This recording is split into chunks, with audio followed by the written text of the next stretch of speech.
So what we have here is a pretty typical oil stain you're going to find in a garage. We're going to use our cleaner degreaser, and we're going to apply a liberal amount over the stain. And then we're going to scrub the stain with a stiff bristled brush. What this is doing is it's going to break down the oils, and whatever's in the surface, it's going to release it up so that when we rinse it off with clean water, it'll be ready for our coating.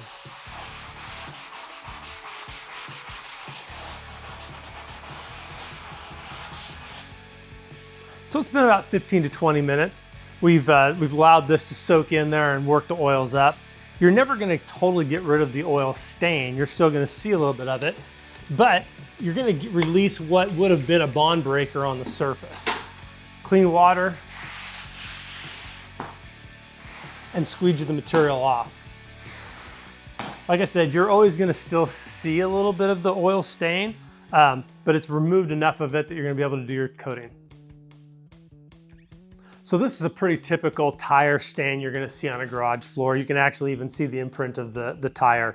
So we want to make sure and get all this type of stuff removed, because what this is going to be is a barrier to your epoxy bonding to the concrete. So we're trying to get it back down to the raw concrete.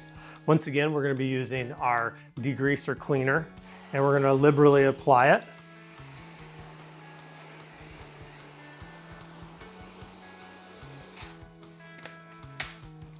And using a stiff bristle brush, we're going to scrub it in.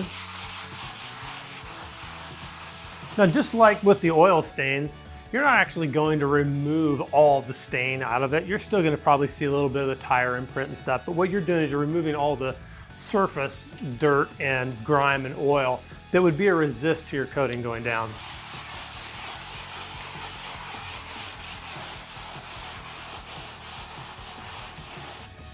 So it's been about 20 minutes.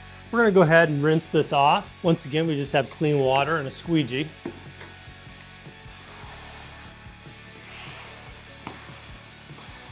And we've pretty well gotten rid of everything. I don't even really see the tire mark. Now this floor is ready for coating.